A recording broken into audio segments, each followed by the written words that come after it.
Have you ever wondered why some people always lose, no matter how hard they try? It's not bad luck. It's not lack of talent. It's because they break the laws that winners follow. Machiavelli's 20 laws of victory expose them and show you how to turn each one into your advantage. This isn't a quick list or surface tricks. It's a complete system, each law sharpening the next until there's no weakness left. Miss even one, and you guarantee defeat. Stay with me, because by the end, you won't just understand why others always lose, you'll know how to win against every rival in every competition for the rest of your life. What separates the one who commands from the one who obeys? Is it strength of body, purity of heart, or loyalty of friends? No, it is perception. Men stumble into defeat long before the first blow is struck because they cannot control the way others see them. They reveal weakness in their posture, their eyes, their trembling words. The crowd senses it like blood in the water, and the world closes in on them.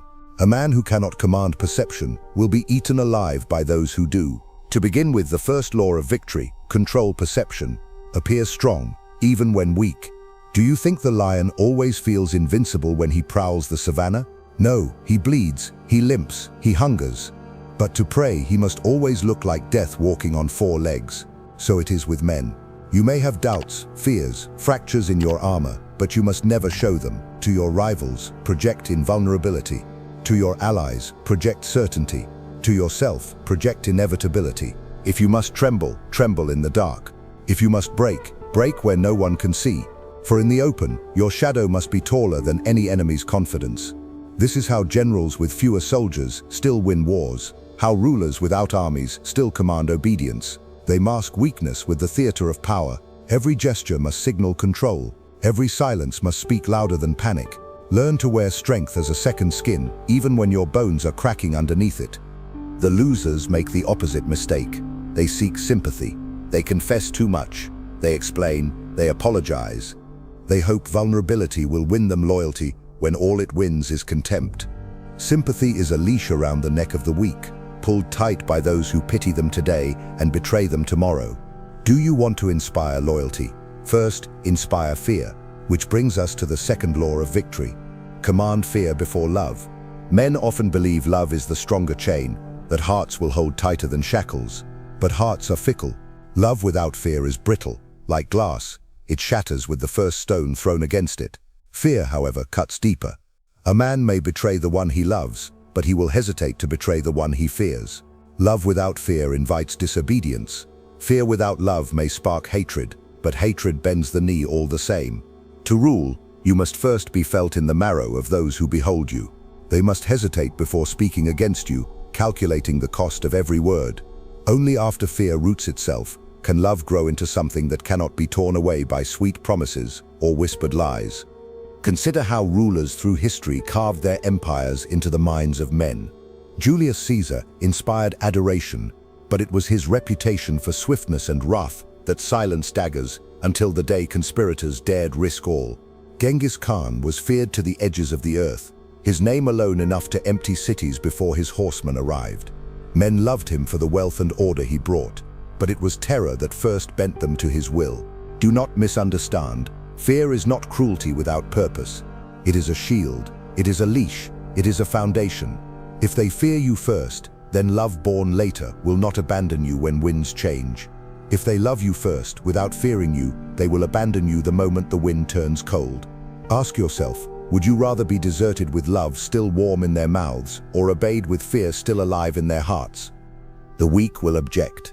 They will say, "But I do not wish to be feared," and in that statement, they confess their doom. To refuse fear is to invite disrespect. To invite disrespect is to collapse. Look at any organization, any family, any kingdom. When the leader is loved but not feared, decay follows. Sons disobey fathers who only seek affection. Citizens exploit rulers who wish only to be adored. Subordinates undermine commanders who wish only to be liked. Fear binds loyalty in silence. Love alone loosens it into mockery. To command fear is not to live in cruelty.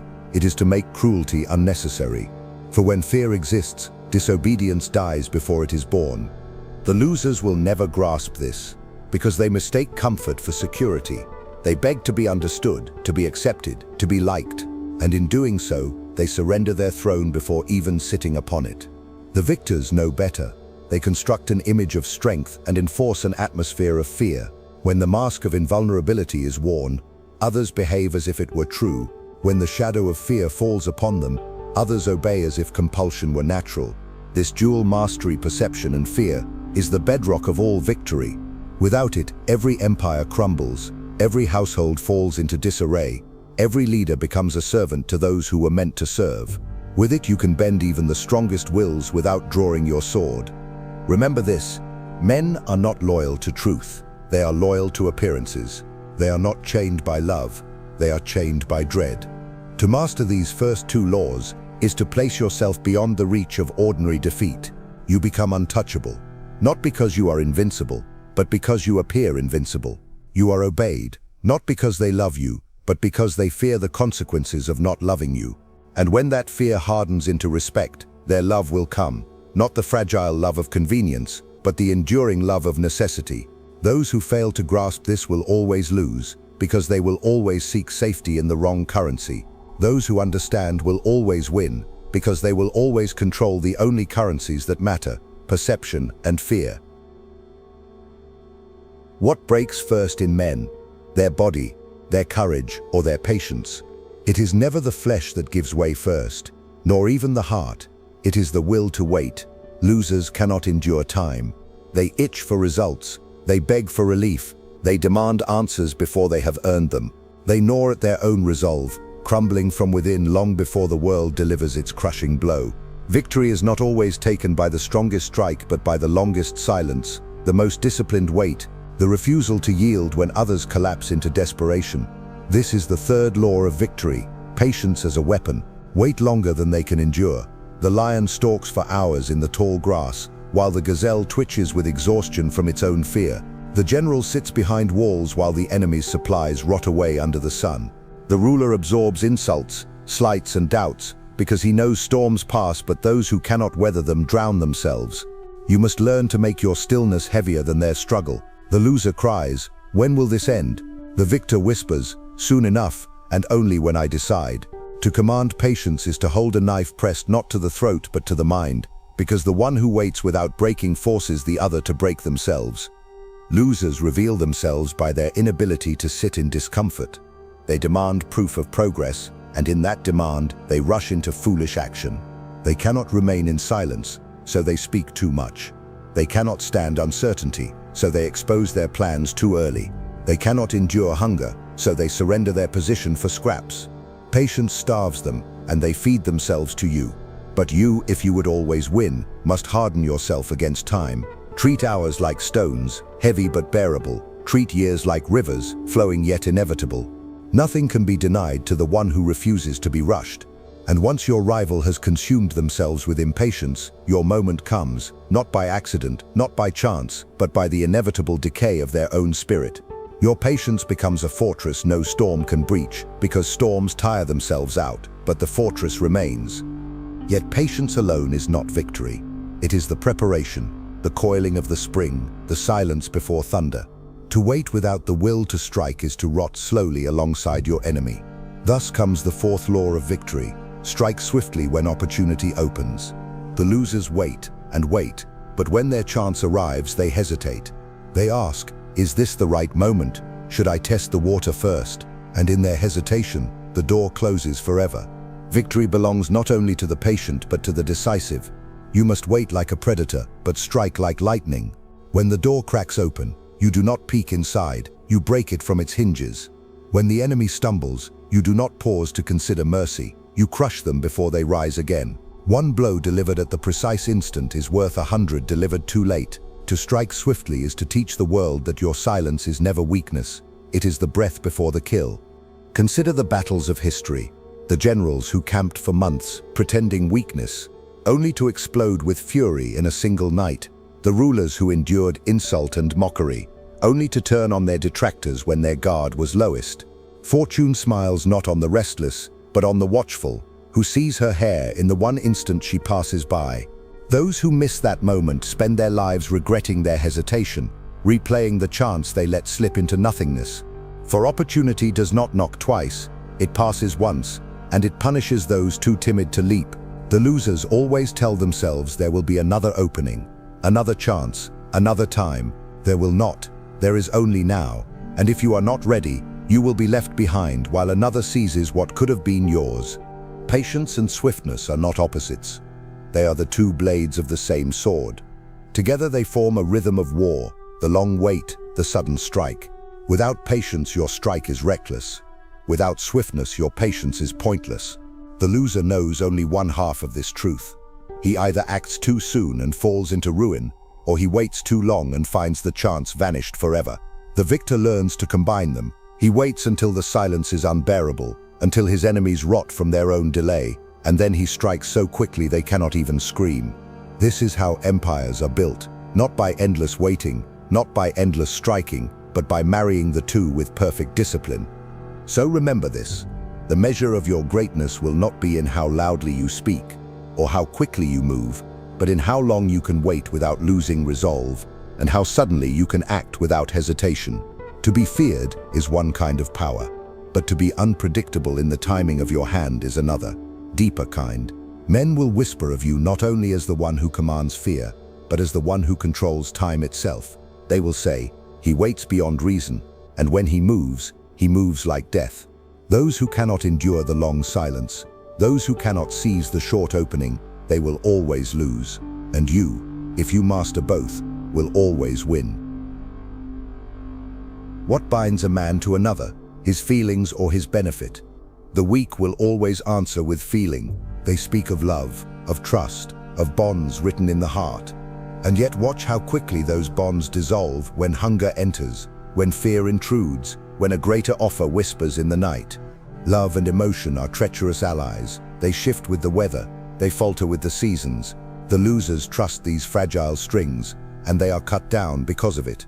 They place faith in affection, in gratitude, in memory, but when the hour of decision comes, emotion abandons them like smoke in the wind. That is why the fifth law of victory is this: build loyalty through benefit, not emotion. A man will turn against the one he claims to love if it profits him, but he will cling like a leech to the one who feeds him. The ruler who supplies his men with spoils will be followed into fire. The commander who shares victory's wealth will never lack soldiers. The patron who opens doors and opportunities will always be surrounded, even by those who once swore to hate him. Loyalty built on love cracks under pressure. Loyalty built on benefit becomes a prison, because to abandon you is to abandon themselves. The losers despise this truth. They speak of friendship as sacred, of loyalty as natural, of family as eternal. But betrayal is never far from their lips, because when desire outweighs devotion, they betray without hesitation. The victor accepts this nature of men and bends it to his own ends.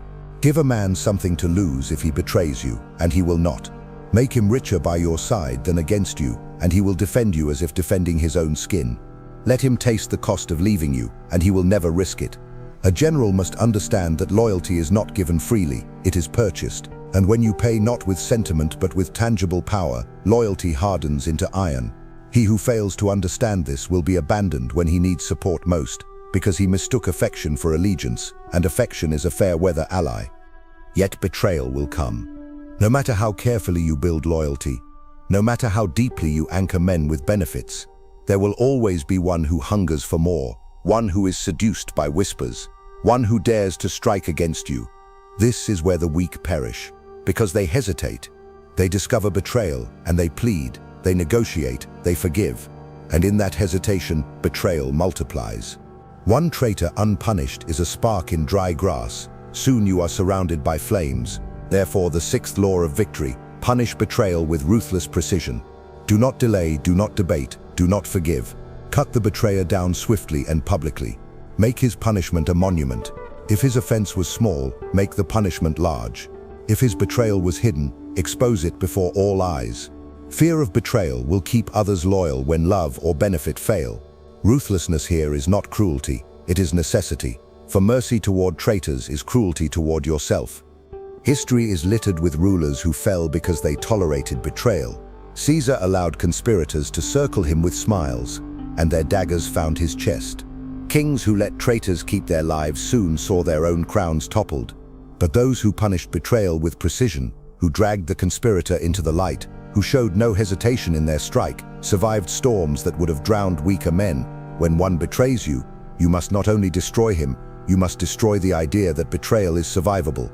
To betray you must be to forfeit everything. This lesson, once written in blood, will echo louder than any promise or reward. It is not enough to build loyalty on benefits, you must also protect it with terror against betrayal. The losers recoil from this principle because it feels harsh. They imagine that forgiveness will buy them devotion, that mercy will transform enemies into allies. But mercy is seen as weakness, and weakness invites more betrayal. Forgiveness is a luxury the victor cannot afford. To hesitate is to dig your own grave. The strong know this. Loyalty is cultivated with benefits, but maintained with fear. A man may love you and still betray you. A man may profit from you and still be tempted. But a man who has seen the consequence of betrayal carved into flesh will think twice before raising his hand against you. Fear cements what love and benefit alone cannot. So remember, the weak trust words and emotions. They cling to promises. They believe in eternal devotion. The strong trust only what can be counted, weighed, and enforced. They purchase loyalty with benefits, and they protect it with ruthless punishment. This is how bonds are forged that do not break under fire. This is how betrayal is contained before it devours everything. Those who build loyalty on feelings will always lose, because feelings vanish. Those who build it on benefit and terror will always win, because both strike deeper than the heart. Why do the weak reveal so much of themselves? Because silence terrifies them. They rush to fill the air with explanations, justifications, and nervous chatter. Every word they speak is a stone laid against their own fortress, making it easier for others to climb and conquer them. The losers cannot resist the urge to be understood, to be accepted, to be heard. But in speaking too much, they surrender their advantage before the game has even begun. That is why the seventh law of victory is this: speak less, control more. The fewer words you give, the more weight each one carries. Silence is a weapon, sharper than any blade. When you speak sparingly, every sentence becomes a decree. When you withhold, others reveal themselves to fill the emptiness. They expose their fears, their motives, their weaknesses, desperate to interpret what you left unsaid. The victor does not waste words. He commands through their scarcity. A single statement, timed with precision, has the power to bend the will of a crowd more than 1,000 explanations ever could. To speak less is to force others into orbit around your silence. The losers fear silence because they mistake it for emptiness, when in truth, silence is pressure. The ruler who speaks little commands mystery. The general who says nothing makes his enemies restless. The man who sits in silence unnerves the room, because in his stillness, everyone else feels exposed. The weak cannot bear this, so they chatter, laugh, confess, and in doing so, they hand over their armor piece by piece. But the one who speaks less remains impenetrable. You cannot attack what you cannot predict. You cannot undermine what you cannot read. To control speech is to control perception. To control perception is to control reality itself. The powerful understand this. Every unnecessary word weakens the throne upon which you sit. Yet, silence alone is not enough. To wield silence as power, you must also learn to bend reality, to destabilize the ground beneath others. This brings us to the eighth law of victory: confuse with contradiction. Make them question their reality. The weak strive for clarity, for consistency, for harmony in all things. They believe honesty is strength, that consistency inspires trust, but predictability is a leash, and clarity is a gift you should never give away for free. The victor thrives in contradiction. He says one thing today and another tomorrow, and men scramble to interpret which is true. He gives promises with one hand and threatens with the other, until his rivals doubt their own memory, their own instincts, their own courage. This is not madness, it is strategy. Confusion disarms men faster than steel, because a man who cannot trust what he sees or hears becomes paralyzed. He hesitates, and in hesitation, he is already defeated. The losers despise contradiction. They cling to consistency like drowning men to driftwood, and when their enemies seize it from them, they sink. They do not realize that contradiction is a fog you cast to blind their sight, to make their steps falter. Imagine two armies, one marching in clear formation, the other cloaked in smoke and mirrors. The first is strong, but every move is predictable. The second is disorienting, unnerving, impossible to anticipate, which survives longer, which wins when the unexpected arrives. The one who confuses always holds the higher ground, because uncertainty spreads faster than courage. A rival who doubts his own judgment will never strike true against you. To speak less and to confuse with contradiction are not separate arts. They are threads of the same tapestry. Silence creates the void into which others pour their interpretations. Contradiction ensures that whatever they pour is poisoned with doubt. Together they turn men into prisoners of their own minds. They begin to whisper about you. What does he mean? What does he want? What is he planning? And while they are trapped in speculation, you are free to act without resistance. The weak seek to be understood. The strong seek to be misunderstood. For misunderstanding is a shield that guards them from attack and a sword that cuts their enemies before the battle begins. Look at the rulers of history who mastered this. Some spoke in riddles, and their people revered them as prophets. Some said nothing at all, and their silence was mistaken for wisdom, for menace, for divinity. Others contradicted themselves so often that their rivals wasted years trying to interpret their intent while they quietly built empires. To the outsider, this may seem like chaos, but to the master, it is order hidden beneath a cloak of disorder. And those who could not pierce the cloak found themselves defeated before they even realized they were at war. So remember, to speak less is to control the rhythm of the game. To confuse with contradiction is to tilt the board itself. The weak chatter, and in their chatter, they are defeated. The strong remain silent, and when they do speak, they turn words into weapons that pierce minds more deeply than blades pierce flesh. The weak strive for clarity, and in doing so, they make themselves predictable. The strong cultivate confusion, and in doing so, they make themselves untouchable. Those who cannot master silence and contradiction will always lose because they expose themselves to the world. Those who do master them will always win because they make the world expose itself to them. Why do the weak strike lightly, as if their enemy will forgive them? Why do they wound halfway, hoping to harm without destroying? It is because they are ruled by hesitation. They fear going too far. They fear appearing cruel. They fear the judgment of others. But in holding back, they ensure their own ruin. For an enemy who is injured but not destroyed will return, and when he returns, he will come with vengeance hotter than yours. This is why the 9th law of victory is this: never do a small injury. A light wound does not weaken. It enrages. A partial blow does not end conflict. It deepens it. If you must strike, strike with the weight of finality. Machiavelli himself warned that a slight injury is worse than none at all, for it provokes hatred without eliminating danger. You must learn this truth. Mercy in the wrong moment is poison. The losers always stumble here. They humiliate, but do not eliminate. They threaten, but do not follow through. They harm, but not enough to stop retaliation, and so they die at the hands of those they failed to finish. The psychology of small injury is simple. The one who is wounded remembers every detail. The sting of humiliation, the scar of defeat, the taste of blood, all of it becomes fuel for vengeance. He who is beaten utterly has nothing left but surrender. But he who is injured lightly clings to hope, and hope breeds rage. This is the great error of the hesitant. They believe they can manage hatred, that they can keep it contained. They cannot. Hatred festers in silence, in dark rooms, in whispered oaths, and when it erupts, it does so with 10 times the fury of the original conflict. To injure without destroying is to plant a seed of your own destruction. This is why the victors are feared, because they never strike halfway. When they harm, they devastate. When they act, they leave no room for recovery. They understand that cruelty measured precisely is not weakness but protection, for it ensures that no enemy rises again to challenge them. From this flows the 10th law of victory: end threats completely, never halfway. The losers convince themselves that partial measures are enough. They remove rivals from office but let them live to plot. They banish traitors but leave them breathing in exile. They suppress conspiracies but forgive the conspirators.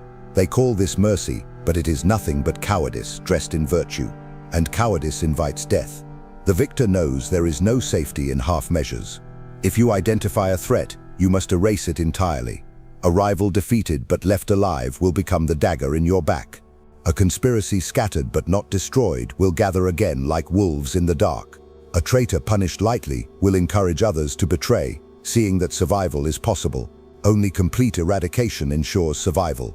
The blade must not stop at the surface. It must go through to the heart. History remembers the rulers who learned this truth too late. Kings who exiled rivals only to see them return with foreign armies. Generals who spared enemy leaders only to be overthrown by them later. Princes who forgave traitors only to be poisoned at their own tables. These are not tragedies of fate, they are failures of resolve. The world is merciless to those who practice mercy in the wrong place. But those who finish every threat are remembered as unshakable. Their reigns are long because they left no seed of rebellion alive. Their victories endure because they left no enemy standing to challenge them again. To some, this may seem ruthless. But ruthlessness is survival, and survival is the foundation of all power. The losers recoil from this because they long to be seen as good, as fair, as merciful. They believe reputation is built on kindness, but reputation without survival is nothing. Who remembers the merciful prince who was overthrown? Who praises the kind general who was betrayed? They are dust, their names forgotten, their mercy buried with them. But the rulers who destroyed threats completely, whether feared or hated, remain carved in stone, their power remembered for centuries. Mercy has its place, but never toward those who can strike you down tomorrow. True mercy is shown to the harmless, not to the dangerous. To forgive the harmless is grace. To forgive the dangerous is suicide. So remember, never do a small injury, for it sharpens hatred without removing danger. Never leave a threat alive, for it will return sharper, stronger, and more determined than before.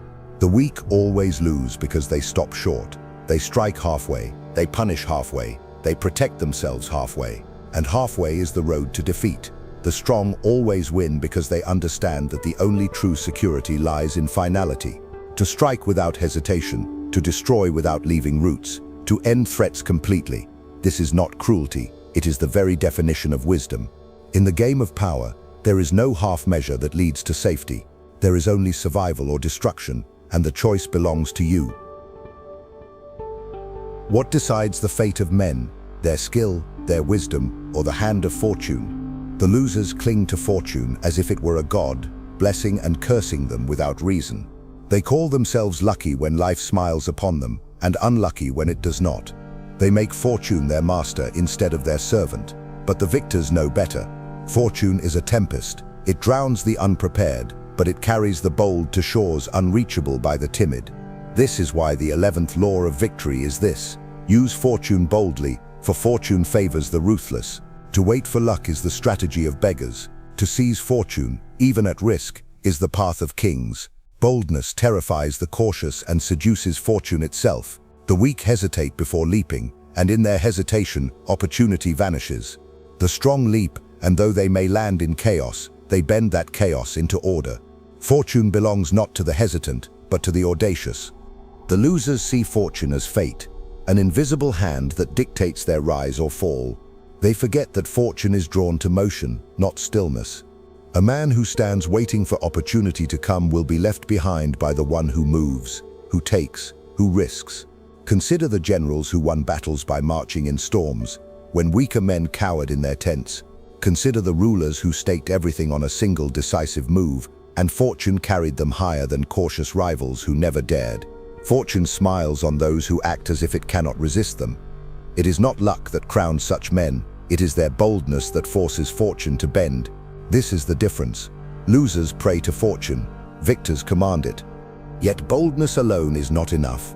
Fortune can be as cruel as it is kind, and those who leap without strength to bend it break themselves.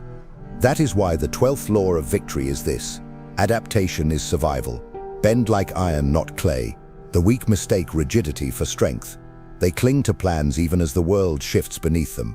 When fortune changes, they collapse, because they cannot bend. The victor understands that strength is not the absence of bending, but the refusal to break.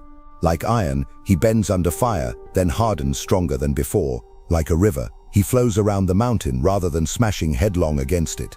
Adaptation is not surrender, it is strategy. To change shape is not to lose identity, but to preserve power. The one who adapts survives storms that bury others, because he refuses to remain what cannot endure. The losers reveal their weakness in their stubbornness. They boast of consistency while their plans fail, while their empires crumble. They refuse to alter course because they fear looking weak. But there is nothing weaker than clinging to a sinking ship because you are too proud to swim. To adapt is not weakness, it is mastery of circumstance. The victors bend where the losers break. They shift alliances, they alter tactics, they abandon sinking ventures without hesitation. And by doing so, they remain standing when those who refuse to bend lie shattered. The one who adapts commands both time and chance because he refuses to be trapped by either. Together, boldness and adaptation form a pair sharper than any sword. To seize fortune without fear is to take risks others dare not. To adapt without pride is to survive when others cannot. Boldness without adaptation is recklessness. Adaptation without boldness is cowardice. But when united, they form a power that no storm can extinguish. The bold seize the moment, and the adaptable turn every disaster into opportunity. This is how the great endure, not because fortune always favored them, but because they bent her cruelty into advantage and multiplied her kindness into empire. So remember, fortune is not a god to worship, it is a force to master. She favors the bold, but she destroys the rigid. To win eternally, you must seize her without fear and bend her without shame. The weak will always lose because they wait for fortune to act and collapse when she turns against them. The strong will always win because they act before fortune decides and bend when she resists. This is how power endures storms, and this is how legacies are carved into stone. Use fortune boldly, adapt like iron. Those who cannot do both are already defeated. Why do the weak reveal their plans before they are ready? Because secrecy feels unbearable to them. They crave validation, they seek reassurance, they long for applause before they have achieved anything. And in their eagerness to be known, they surrender their advantage. Once your intentions are seen, they can be blocked, resisted, or destroyed. That is why the 13th law of victory is this: conceal your intentions until the last moment. A plan revealed too soon is a plan already half defeated. The losers cannot help themselves. They whisper their schemes to friends, they broadcast their dreams to strangers, they let their enemies prepare long before the first strike. They do not understand that power lies in mystery. The victor hides his purpose as a hunter cloaks his scent. He advances with shadows at his back, never betraying the strike until it lands. By the time others realize his aim, it is too late. His victory is already secured. To conceal your intention is not cowardice. It is the art of ambush elevated into the art of life. The losers despise secrecy because it isolates them. They crave being understood, but that craving enslaves them. Their need to reveal becomes their undoing. Meanwhile, the victor thrives in being underestimated, in being doubted, in being overlooked. When you appear aimless, your enemies relax. When you appear harmless, they lower their guard. When your true intent is hidden, you control the battlefield before the battle has begun. And when you reveal it not as a possibility, but as an inevitability. The strike that comes without warning is the strike that breaks hardest. Men defend poorly against what they never saw coming. Conceal your intention, and you wield surprise as a blade sharper than steel. But secrecy alone is not enough. To master power in its fullness, you must also understand division. This brings us to the 14th law of victory: divide to conquer. The weak cling to unity because they cannot imagine strength without numbers. They believe loyalty is natural, that alliances are eternal. But alliances are fragile, and unity is often an illusion. A single whisper can turn brother against brother. A single spark can set fire to the tightest bond. The victor does not fight every man at once. He splits them apart, setting them against one another until he stands before fragments instead of an army. Divide a family, and you weaken its power. Divide a faction, and you dissolve its will. Divide an army, and you transform it into frightened individuals running in different directions. Conquest is easier when the conquered are already at war with themselves. The losers never see this, because they believe in loyalty more than in human nature. They imagine that men will remain united under hardship, that bonds will endure in the face of temptation. But the victor knows that every alliance has cracks, and those cracks can be widened. He whispers lies to one, promises to another, spreads suspicion among all. He knows that suspicion grows faster than trust, and division multiplies quicker than unity. The rival who once stood firm becomes paranoid, looking sideways at his own allies, doubting the very men meant to defend him. Soon he falls without the victor needing to draw his sword, undone by his own fractured circle. Division is a quieter form of war, but it is no less lethal. Secrecy and division are not separate weapons, they are companions. Conceal your own intent and at the same time expose fault lines in others. Hide your plans but reveal to them their fears. Strike them not only with steel but with suspicion.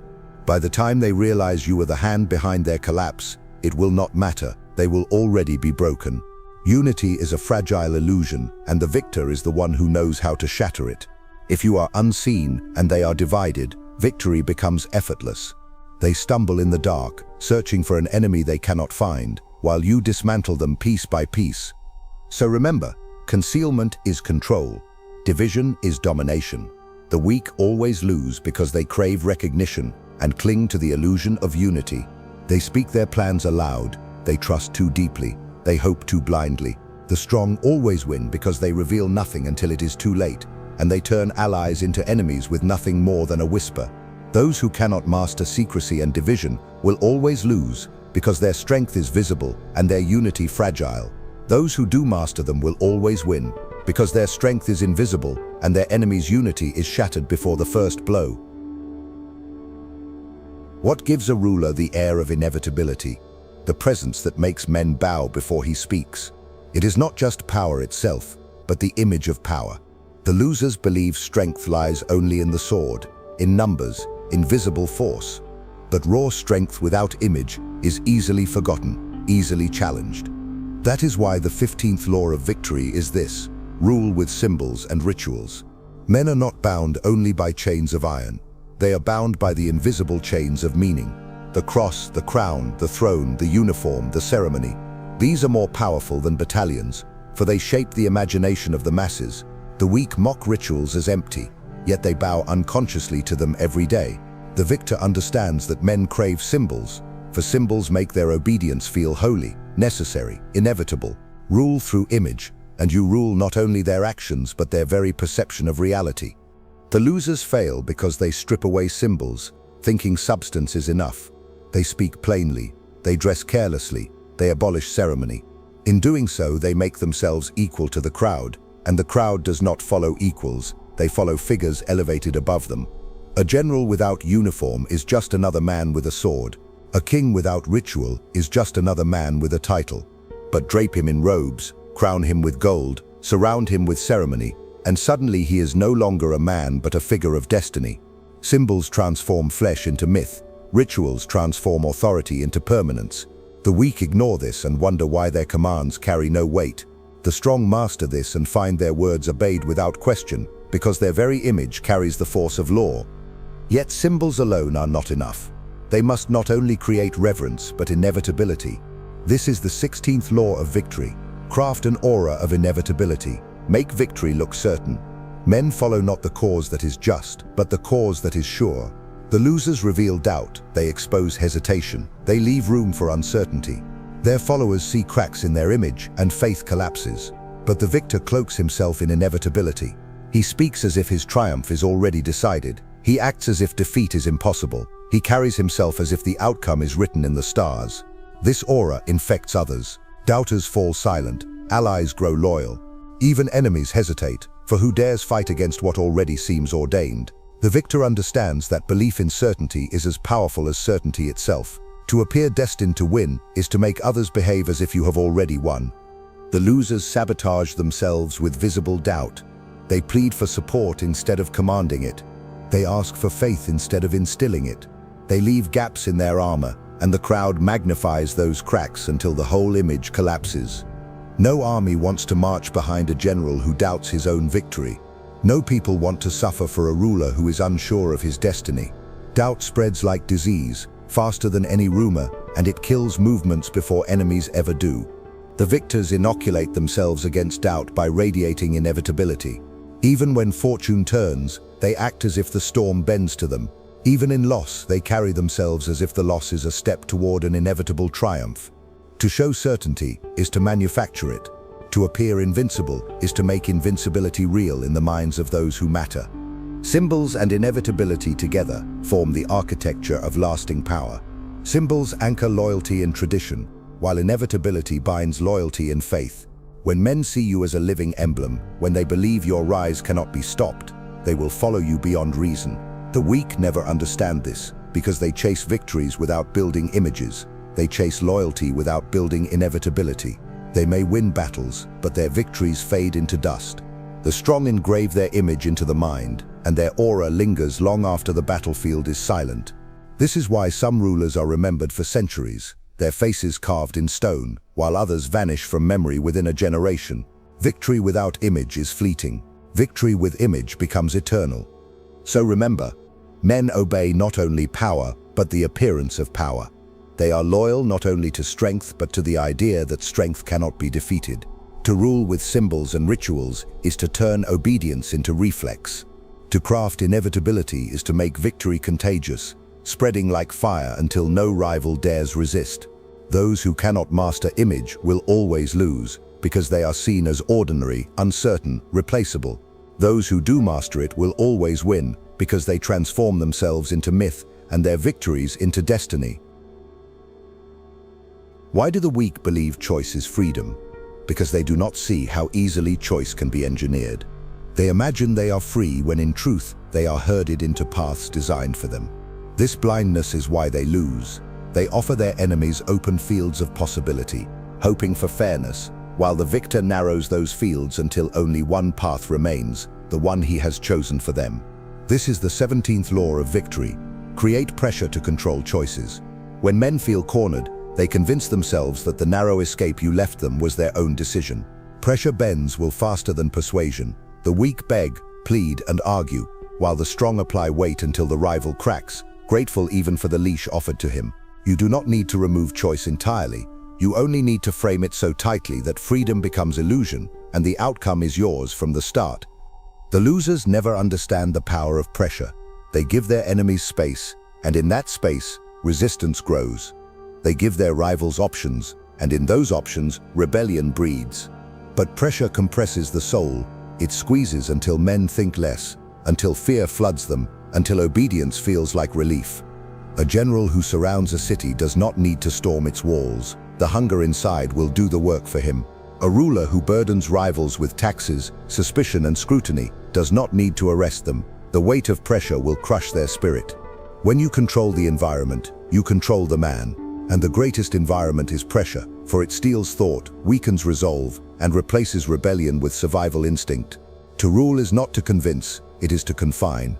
To win is not to argue, it is to narrow until your enemy collapses inside the cage you have built. Yet pressure alone cannot always defeat a strong enemy. A lion cornered still has claws.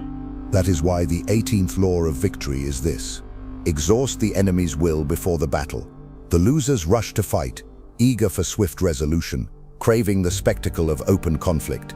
But in their rush, they confront an enemy at full strength. The victors know better. The war begins long before the first clash of steel. It begins in delays, in feints, in drawn-out marches that sap supplies, in whispers that erode trust, in small humiliations that gnaw at the heart. The enemy must be made to fight himself before he ever faces you.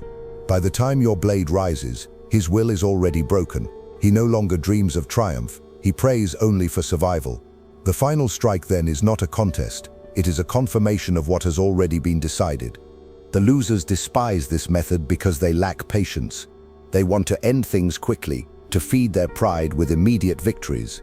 But pride makes them reckless, and recklessness feeds their own destruction. The victor does not hunger for speed. He hungers for certainty. To exhaust an enemy is to turn his own strength into a burden. His armies become tired under their own weight. His allies grow restless and suspicious. His people despair. His body cracks under constant stress. Every man has a breaking point, and the victor stretches time until that point shatters. Then, and only then, does he strike. Not at a rival's body, but at his already collapsed will. This is how wars are won without armies bleeding needlessly. How empires are claimed before swords even cross. Pressure and exhaustion are the twin hands of invisible warfare. With pressure, you shrink the walls around your enemy until he cannot move without stumbling into your design. With exhaustion, you drain his strength before he can raise it against you. Combined, they create a war that has already been won before it begins. The weak know only open battle, where victory is uncertain. The strong know hidden war, where victory is secured before the enemy realizes he is fighting. This is why some rulers reign unchallenged, because their rivals collapse long before they ever dare rebellion. And when rebellion does arise, it is crushed not by effort, but by inevitability. For the rebel who has already been starved of cannot resist when the strike finally comes. So remember, men do not need to be persuaded if they can be pressured. Enemies do not need to be slain if their spirit is exhausted. The weak always lose because they seek fairness, they grant freedom, they fight too soon. The strong always win because they trap freedom inside cages of pressure and drain resistance until only surrender remains. This is how battles are won without spectacle, how empires endure without collapse. To master pressure and exhaustion is to wield victory in silence, until the day arrives when your enemy falls with barely a fight, and the world whispers not of a struggle but of an inevitability. What destroys rulers in the end? Their enemies, their wars, or their own legacy. It is not the sword of rivals that brings the final ruin, it is succession. The losers never understand this. They build, they conquer, they reign, but they leave behind successors stronger than themselves, and in doing so, they invite their own erasure. That is why the 19th law of victory is this: leave no successor stronger than you. To raise a man who surpasses you is to dig your own grave while still breathing. The weak, blinded by sentiment, wish to be remembered as generous teachers, as fathers of greatness. But disciples become rivals, sons become usurpers, protégés become executioners. The strong understand that power must never be inherited at its peak. It must be inherited weakened, diminished, fractured. A successor must rise into your shadow, not above it. Better a loyal mediocrity to preserve your memory than a genius who eclipses you. To allow another to surpass you is not legacy, it is suicide disguised as pride. The losers do not see this because they crave immortality in another's triumph. They hope their name will live on through the victories of those who follow. But when the successor shines brighter, the world forgets the one who lit the flame. Men remember Alexander, not Philip. They remember Augustus, not Caesar. They remember the one who surpassed, not the one who prepared the ground. To be replaced by greatness is to be erased. The victor avoids this fate. He cripples ambition when it threatens to outgrow him. He fragments power, so no single heir can command it whole. He trains his successors only in pieces, never in totality. He ensures that even after death, his memory stands taller than the living who carry his crown. To leave no successor stronger is not pettiness, it is strategy. It is to ensure that when men speak of the empire, they still whisper your name first. And yet, there is a deeper law still, the last and most ruthless of all. The 20th law of victory is this: outlive your rivals in memory and legacy. Every man dies, every throne empties, every empire crumbles. But not every name is forgotten. The losers chase temporary triumphs, and when they fall, silence swallows them. They are buried not only in earth but in oblivion. The victors chase eternal remembrance. They carve their name into stone, into chronicles, into the blood of nations. To outlive your rivals in memory is to make your presence eternal, even when your body is dust. This is why some men live centuries after their death, because their will, their cunning, their cruelty, their brilliance echo across time. Their enemies rot in forgotten graves, but their name is spoken as if still alive. Victory over flesh is temporary. Victory over memory is eternal. The losers never grasp this because they chase wealth, pleasure, or applause in the moment. But applause fades, pleasure decays, wealth is plundered, only legacy endures. And legacy is not built on kindness or comfort. It is built on victories that echo long after breath has ceased. To outlive rivals in memory is to make death itself bow. For when your enemies are forgotten, their triumphs meaningless, their graves unvisited, you still rule in the minds of men. They quote you, they study you, they fear you, they envy you. You reign in absence more than others reign in presence. This is the true immortality, the only throne that time cannot steal. Consider those who have achieved it. Men who ruled with fear, yet their names still inspire awe. Men who were hated, yet their shadows still dominate centuries later. Men whose works, whose cunning, whose victories are still debated, still revered, still condemned, but never forgotten. They did not outlive their rivals in flesh, for death comes to all. They outlived them in memory, which is stronger. The weak vanish as if they never breathed. The strong write themselves into the marrow of history, ensuring that centuries bow to their ghost. So remember, to leave no successor stronger than you is to preserve your dominance beyond your lifetime. To outlive your rivals in memory is to claim the only victory that cannot be stolen. The weak always lose because they leave behind men who eclipse them and vanish into dust themselves. The strong always win because they cripple successors and immortalize their name. Flesh perishes, thrones crumble, crowns tarnish, but memory is eternal for those who carve it deep enough. And when the dust settles, when all empires fade, when bones turn to nothing, the world will still whisper your name as the one who always won. If you've made it this far, it's because a part of you already knows this. The world does not remember those who half fight, half rule, half live. It remembers only those who mastered every law, who left no weakness, no doubt, no successor greater than themselves. Now tell me in the comments, are you ready to live by laws that make you feared, envied, even hated, but never forgotten? Are you ready to abandon comfort for legacy, applause for memory, survival for immortality? If this message touched you, if it made sense, write in the comments, I choose victory. Let's see how many here are truly ready to outlive their rivals in memory. And don't forget, keep watching the next video, it's important. Much more than you imagine. See you there.